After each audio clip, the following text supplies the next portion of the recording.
Je m'appelle Thomas Delpy, j'ai 48 ans. Je viens d'abord du monde de l'informatique et du web, jusque dans les débuts des années 2000. Puis par passion, je suis allé à l'université du vin, à Suse-la-Rousse, pour essayer d'en savoir un petit peu plus sur le vin. Et j'ai cofondé en 2004 la cave Le Vert Coquin à Lyon, qui était une des premières caves, si ce n'est la première cave de vin naturel à Lyon, cave bar à vin. Et depuis 2010, je participe avec Guillaume et Patrice à l'aventure de Petite Cave et j'y travaille maintenant depuis 2014 à plein temps.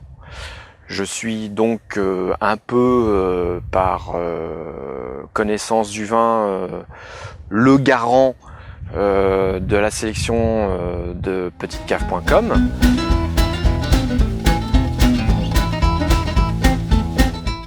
Une des premières choses qui m'a le plus surpris quand je suis arrivé à l'université du vin, c'est dans les cours d'œnologie, c'est de comprendre que le vin n'était pas élaboré qu'avec du raisin. Ça a été pour moi un choc assez fort de me rendre compte qu'on avait le droit à au moins une centaine de produits pour élaborer son vin. Et ce choc que j'ai, je dirais, assez facilement d'emblée refusé, m'a permis d'aller rapidement rencontrer des vignerons qui se passent justement de tous ces produits pharmaceutiques industriels. Et mon premier stage a été fait chez Marcel Richaud et il m'a complètement d'emblée convaincu que j'étais là où il fallait, dans le domaine où il fallait, avec les convictions qu'il avait, avec cette approche humaine, avec sa connaissance de la nature, avec sa connaissance du microcosme, jusqu'à la levure, la compréhension du terroir. J'ai compris que le vrai vin était élaboré dans ce type de domaine.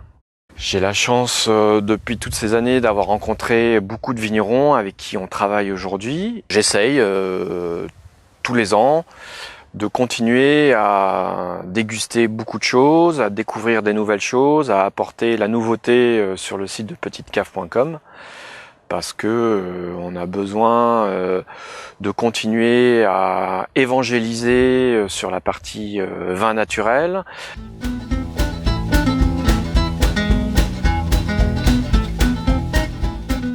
Par expérience et par succession de dégustations, je me suis quand même rendu compte, et évidemment je ne suis pas le seul à partager ça, c'est qu'il se passe beaucoup plus de choses dans le verre que dans des vins conventionnels.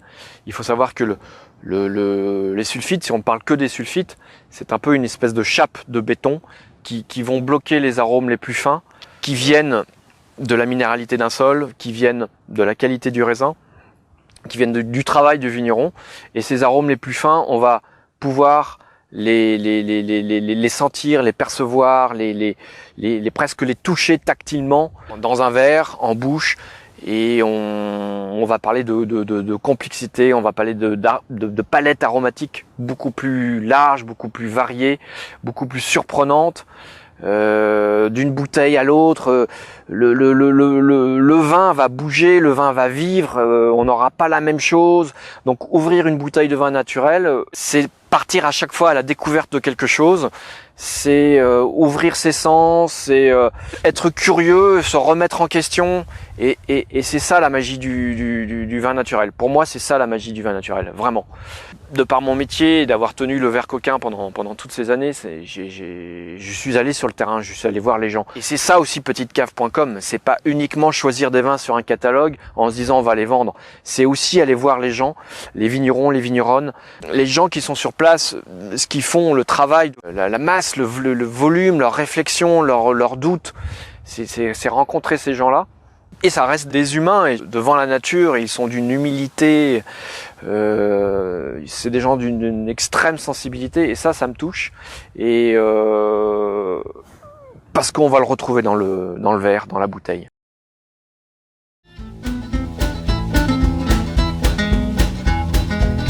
Alors des rencontres comme ça, évidemment, pour moi c'est Michel Aubéry. Je parlais de Marcel Richaud, évidemment, parce qu'il m'a convaincu d'être là au bon moment.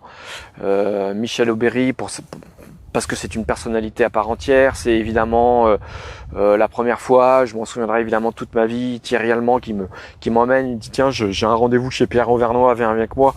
Et voilà, et c'est se poser à cette table avec Pierre Auvernois, Manu, Anne, et écouter Pierre parler de ses vins, parler de Chapelle, parler de Jules Chauvet. On était tous autour de la table à vraiment boire ses paroles, et ça c'est des grands moments. C'est plus régulièrement aller faire un petit tour chez Yvon Métra, parce que déjà l'endroit est fantastique, magique. Et c'est d'écouter ce bonhomme. C'est pas des rencontres où on parle beaucoup, où il y a beaucoup de dialogue. On écoute ces gens. Ils savent. Voilà. Moi je sais rien. Ça fait 15 ans que je déguste. Je sais rien. Et puis quand Pierre Auvernois, après 50 ans, vous dit je connais rien du vin,